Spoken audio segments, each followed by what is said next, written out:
natin. This time, I would like to call our team from Mallorca. Today is a very special Sunday. It's our Mission Sunday. Meron po tayong mga bisita from Mallorca, our brothers and sisters visiting us this weekend. I would like to call Tess, Sister Mary, and Brother Freddy to please come over. And I'll give Sister Tess the...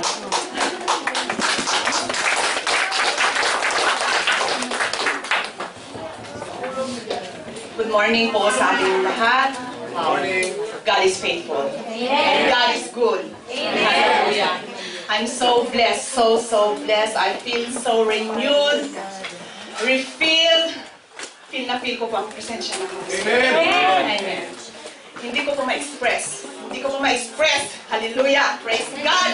And God is faithful dahil ang Panginoon ang nag-provide po ng mga needs namin na pumunta dito. Glory. It's a special Sunday. It's a Mission Sunday. And what a privilege na kami po ay nandito kasama niyo. I just want to share to you, this is my group, my team in Mallorca. Gusto ko pong mag-share konti ng mga nangyayari sa Mallorca. It's amazing.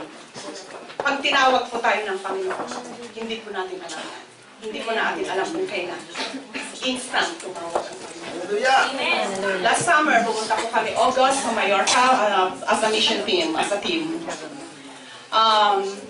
We were in the airport waiting for the departure. Sabi ni Pastor na they really need the support in Mallorca. Ang sabi ko, actually parang lumabas lang sa bibig ko. Sabi ko, Pastor, kung tatawagin ako ng Panginoon sa Mallorca, may iiwan ako sa Mallorca. Pero not knowing na talagang hindi ko po ano yun eh, basta ano lang po ako. Sabi ni Pastor, wag mong biruin ang Panginoon. Sabi ko, no, hindi Pastor kasi ang desire ko is going to Africa for a mission. Yun po talagang desire ko is going to Africa. And sabi ni Pastor, alam mo ba, Tess, yung dinidesire niya ibibigay ng Panginoon. Kung yung hindi mo dinidesire, doon ka dadalhin ng Panginoon. Amen. Amen. So, nung nandun po kami sa Mallorca having our mission, mahirap po, pero masaya. And then, a few days before po kami bumalik ng Panginoon, nandiyan na po ang calling ng Panginoon sa akin. Nakita ko po ang needs ng mga kapatiran. Nakita ko po yung iniiyak ng bawat isa. So sabi ko, Lord, thank you kasi ako ang pinili mo. Glory. What a privilege. I'm just an ordinary person. So, sinabi ko kay Pastor, one day, nag-walk kami along the beach. Sabi ko, Pastor, this is it. God has called me. Sabi ni Pastor, how about your ministry in Madrid? Kaya mo bang iwan ang trabaho mo, ang hepa mo na napakabait? Sabi ko, Pastor, kaya mo kami tinitrain para lumabas na. Sabi ko nga, mahirap. Pero pinanghawakan ko bang salita ng Panginoon? Hallelujah! Naging encouragement po sa akin ang Mark 4, yung parable of the sower. Yun po yung sabi niya, sige, hasik. Huwag mo nating piliin ang hinahasikan natin ng seed. Hasik lang po tayo ng hasik. Glory to God. Amen. Nandyan po ang mga distractions before po ako pumunta ng Mallorca. Ang dami ko pong pinagdaanan. I was totally broken before the day I went to Mallorca. But God is so good. Hallelujah! God is so faithful sa mga pangako niya sa akin. Hindi ko po pinakinggan ang lies ng enemy. Hindi ko po pinakinggan ang lies ng enemy. Sabi nila sa akin, huwag ka nang tumuloy sa Mallorca. Huwag mong hayaan ang gawain sa Mallorca ay bumagsak dahil sa iyo. May time ka pang umatras. Pero alam ko, ang Panginoon ang tumawag sa akin. Amen! Bakit ko pakikinggan ang mga lies ng enemy kung ang Panginoon mismo ang tumawag sa akin na lalagyan ako sa Mallorca? Hallelujah! Sabi ko, Lord, thank you so much. Now I can say, I am victorious. Amen. Yes. Hallelujah! Napakahirap po the last few weeks ko sa Mallorca. Sabi ko, praise God, normal pa kung bumalik dito at nakatayo. Okay pa po ang pag-iisip ko. Hindi pa po ako tatawagan yan sa Hallelujah. But the last few weeks po sa Mallorca, para po akong mababaliw. Ang ginagawa ko po every afternoon, pag magsa-sunset na, umaakyat ako sa tuktok ng mga bato-bato na yan sa dagat. Sabi ko, Lord, ikaw lang ang kasama ko. Gusto kong sumigaw ng sumigaw dahil kung hindi ko isisigaw, maluloka ako. Dahil sa mga persecutions, sa mga trials, sa mga testings, ang hirap mag-umpisa ng church. Yes. Tapos ako lang. Sabi ko, alam niyo, para na akong baliw, wala akong pakialam sa mga tao sa paligid ko. Sumisigaw ako doon, sinisigaw ko lahat ang mga depressions ko, ang mga discouragement ko sa Panginoon. And after that, I feel the presence of the Lord. Amen. Pinapalakas niya ako, the joy of the Lord. My Amen. strength. Yes, Lord. Hallelujah. Praise God. Every one of us has a mission. Amen. Hallelujah. Hearing the word of God is not enough. It's time for us to be a blessing to each and every one. Hallelujah. Ang mission po natin, ang goal po natin is to seek the lost. Amen. Amen. I'm encouraging you, I'm challenging you, each and every one of you. Meron po tayong mission. Amen. Hindi po lahat tayo ay pupunta sa mission field. Our family, mission din po natin ang ating family. Ang ating mga friends, ang ating mga makikita sa labas. Sila po ang mission natin. Praise God. Alam niyo po, napakaganda po, it's a fulfillment para sa akin. Hallelujah. It's a joy serving God. Glory. Alam niyo po, sabi ko, alam ko na ang nararamdaman ng ating mga pastors. Yes. Siguro dinala ko doon ng pastors, ng Panginoon, para po, maano ko po yung ginagawa ng ating mga pastors, yung mga nararamdaman nila, na isang kaluluwang tumatanggap is a fulfillment na po sa akin. Amen. Yes, Lord. Isang kaluluwang tumatanggap, pag may pinupuntahan po kami, hindi ko ma-express ang feeling ko. Na isang ordinaryong tao ginagamit natin. Glory to God. Hindi ko po sinasabi perfect ako, hindi ko po sinasabi righteous ako. But sabi nga, we're living the grace of God. Amen. Panginoon ang kasama ko. Amen. Siya palagi ang kasama ko. Sabi ni Pastor Tess, enjoy your ministry. Alam ko na mahirap. Alam ko na mahirap ang frontliner. Alam ko mahirap ang magtayo ng isang church. Pero salamat po sa mga prayers. Yes.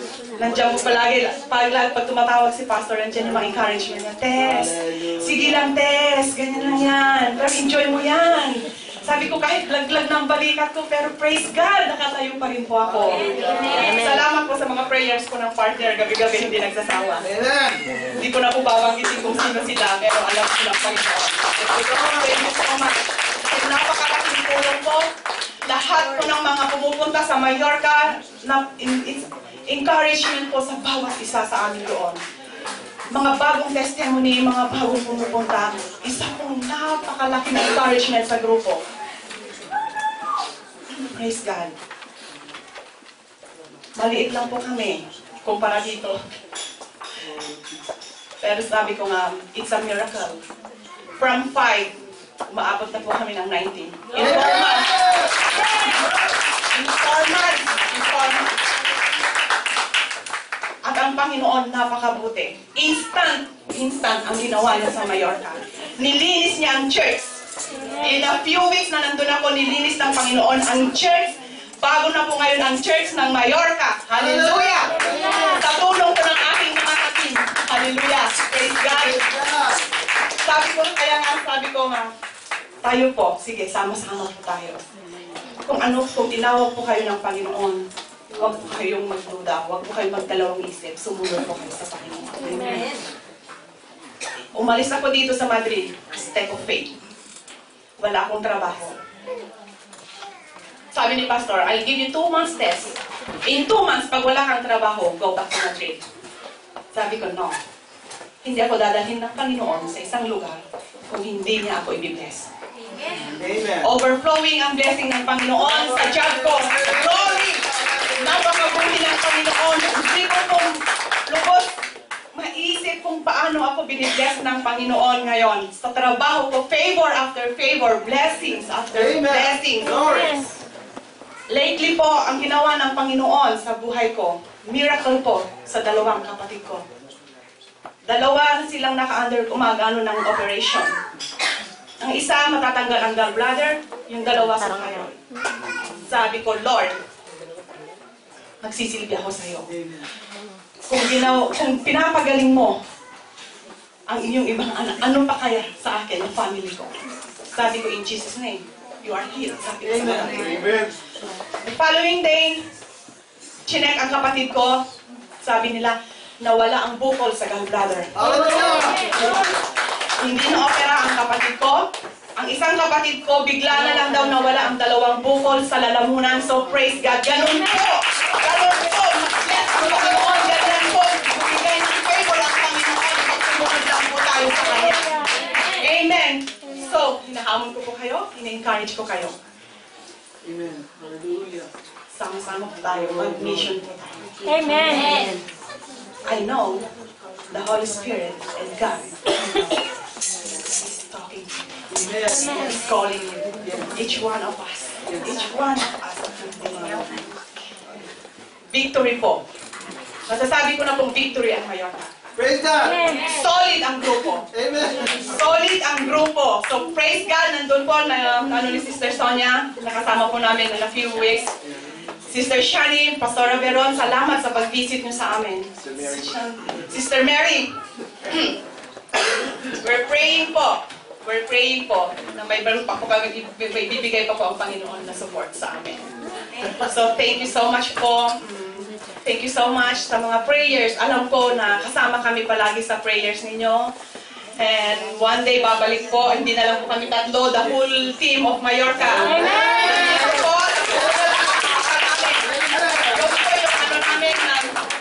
makakasama din po ninyo ang aming team, the whole team. So, I'm giving this opportunity also sa aking mga mahal sa buhay na ka-team. At po si Sister Maria, isa sa ating elder. And ito po ang aking bunso. Na sabi ko nga, ito po isa siya talaga sa bunga ng aking mission. Amen. Ang dami ko pong luha dito sa kapatid ko. Dami, gabi-gabi po. Halos 24 hours ang prayer dito. Ang distraction ko sa kanya, hindi ko po alam. Nakailang schedule ka ng flight. Ito lang daw. Sabi ko nung hinatid niya ako kahapon sa airport, ay nung Friday sa airport, Saturday, sabi ko, Brother Friday, sabi, tuloy na ako yan. Sabi na kanya. Sabi ko, may ilang oras pa.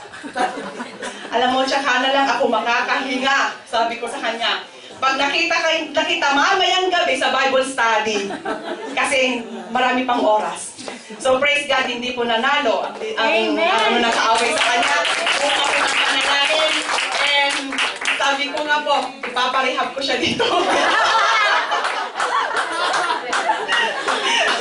Iiwan po namin siya, so alam ko na feel niya po ang pagtanggap niya sa kanya. Na-feel niya po sa family po tayo dito. So, ibigay ko na po sa kanila yung chance para ibahagi din po ang aming mga gawain sa Mallorca. Hello everybody. God is good mga kapatid. Dahil ang pagpunta ko dito ay hindi aksidente ko ni plano ng kanila. Hallelujah. I-share ko lang po sa inyo at i-justify ko lang po yung sinabi ni Sister Tess na totoo lahat. Na marami siyang pinaghirapan. Katulong kaming dalawa, may isa pa kaming kapatiran doon na hindi nakasama dahil sa asawa niya na nagdadialysis ngayon. So, napakabuti talaga ang Panginoon dahil sa ginawa niya noong dahil ako sa pagbabalik, dahil naglaylo ako ng 7 months dito sa Villanueva. Pumunta ako ng Faith Revival Church na kasama ang mga Nigerian sa Panama. Dahil parang basiyo ang puso ko. So, nung pagpunta ko doon, sa mga, nakasama ko ang mga Nigerian, magaling mag-preach ang pastor, ang prophet. Doon ko nakita mga kapatid ang miracle ng Panginoon sa buhay ko. Pero bakit? Basiyo ang puso ko pag lumalabas ako ng church. Para akong lumulutang sa hangin na may hinahanap ako Dahil ang miracle na yun, nakita ko talaga dahil pinakain niya ang anak ko. Panganay ko sa Pilipinas na nagkaroon ng bronchopneumonia. Nagsusukanan siya ng dugo.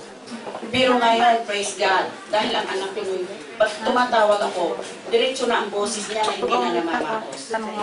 Magaling na siya dahil alam ko ang Panginoon, He is our great healer. Isa pang patotoo mga kapatid, yung apo ko na babae, nagkaroon naman ng buta sa kanyang baga. So, sa prayer and fasting na ginawa ko, na tinuro ng prophet na yun, is a miracle dahil nung pinabiopsy namin yung bata, ang butas ng baga niya ay parang 25 cents kalaki. So, malaki yun. So ako, naniniwala ako mga kapatid sa prayer and fasting. Ginawa ko yun kung ano man itinuro ng pastor na yun sa Nigerian group. Ginawa ko yun. So lately, nung examine namin ulit yung bata, dahil sa prayer ni pastor, sa prayer ng mga kapatiran, prayer ni Pastor Ray, dahil nandun na noon, nagkita na kami, wala na yung butas ng kanyang Amen.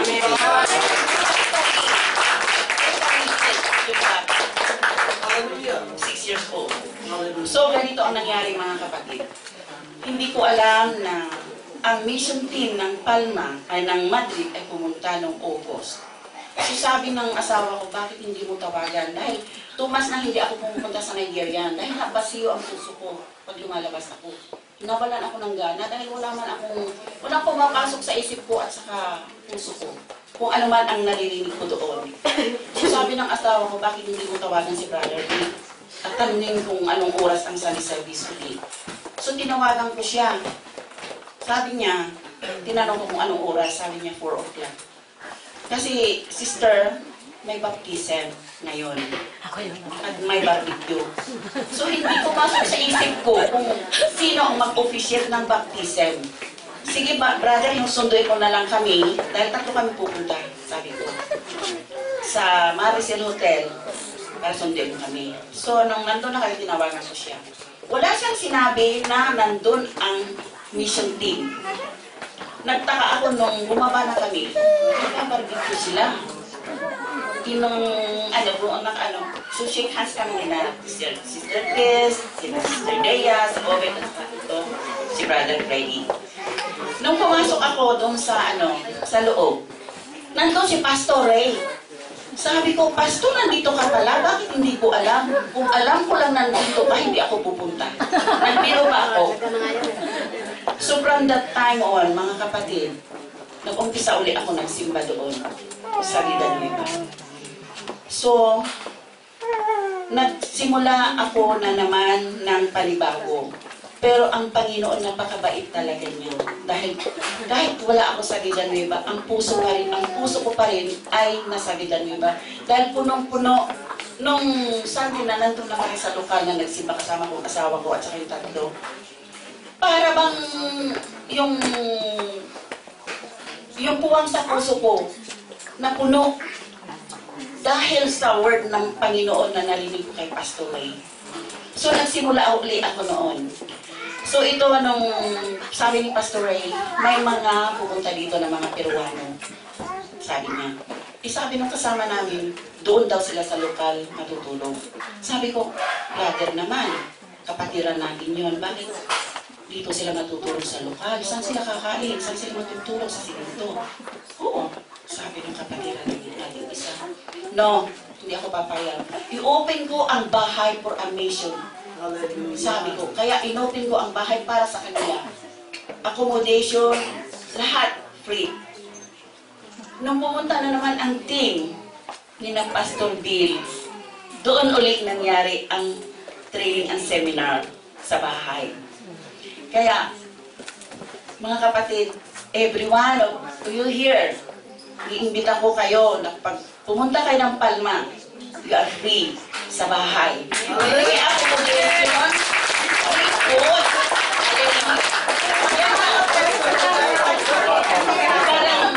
parang 5-star hotel ang bahay. Hindi naman magkakain, hindi naman magkakain. Yes, doctor.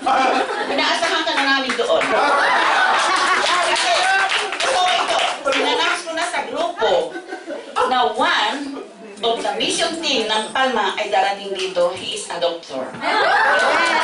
Kung sino man sa inyo yung mga magpapakonsulta, mag-ready na kayo dahil hindi natin alam kung kailan darating yung doktor ngayon. We are proud, brother, Doc, mapupuntahan ng Palma. Naasahan ka namin doon. Kaya ang gawain ng Panginoon sa Palma, totoo lahat yung sinabi ni Sister Tess, marami kami pinagdaan ng mahirap, pero God is good. Absolutely. Noong isang bahay, dahil yung bahay na yun, pag pumunta ako, birthday party, sugal dito, sugal doon, inom dito, inom doon. So nagkaroon ako ng burden sa mga may-ari ng bahay. So hindi ko mapasok-pasukan iyon mga kapatid. So nung pumunta si Pastor Ray, last niya pumunta bago siya magpakasyon sa Pilipinas, sabi ko, Pastor Ray, pagkatapos ng Sunday service natin ngayong linggo, may pupuntahan tayong bahay. So pumunta kami ngayon, 5 o'clock. Kasi tinawagan ko na ng 5 o'clock ang pagpunta namin doon. Salamat sa Panginoon dahil tinanggap nila kami. At 9 souls ang tumanggap sa Panginoon at Sunday. Hanggang ngayon, mga kapatid, kadagdag ng kadagdag ang mga souls na nakakasama namin sa Palma. Kaya, totoo lahat yung mga sinabi ni Sister Tess, this is only a justification sa kanyang sinabi. Glory to God. Kaya mga kapatid, mag-ready na kayo kung sino man yung mag-mission sa Palma. You are invited to the house, free accommodation, free food. 5-star hotel. Amen. Kaya maraming salamat mga kapatid. Napakainit. Welcome ninyo sa amin. Hallelujah. Glory to God. Mga kapatid, purihin ang Panginoon. Amen! Purihin ang Panginoon mga kapatid dahil tumuli sa Kanya eh. Pinahintulot ay hindi tayo sama-sama magpupuri. Salamat sa Kanya. Hallelujah. Amen. Salamat sa Panginoon mga kapatid. Nagpapasalamat. Natuloy din ako dito. Nakita rin tayo. Yung page na ito na gusto ko pumunta dito pero natuloy din ang last. Hallelujah. Salamat sa Panginoon. Ang pagpunta dito mga kapatid hindi kasualidad. Siguro talagang may plano sa akin ng Panginoon dahil meron akong tinatanong mabigat sa akin na hindi ko mabigyan ng solusyon. Tayong lahat kung mga kapatid umano, lahat tayo may kahinaan. Walang perfecto sa atin, lahat tayo nakakasala, lahat tayo may kasalanan. Pero, dapat nakikihanap ng solusyon ang kahinaan. Yes. Amen. Amen. Siya nagpapabigat sa atin, kaya magiging dahilan din para hindi maging matatag at malakas ang ating pananampalataya sa Panginoon. Kaya ako'y narito dahil gusto kong ihanap ng solusyon ng aking kahinaan na ito na sa tulong ni Sister Tess, siya nagpupos sa akin pupunta dito dahil wala na akong hinahangad dito sa sanlibutan na ito. Kundi ang maging matatag at malakas ang aking pananampalataya. Naranasan ko rin lahat ng mga buhay dito sa sanlibutan pero para sa akin makilala ko ang Panginoon walang pinakamalaking bagay na nangyari sa akin kundi tatagpuan ko si Lord. Amen. Hallelujah. Inaasahan ko na pagbalik ko sa Maylooke na wala na itong aking kahinaan na ito. Na pagod na ako.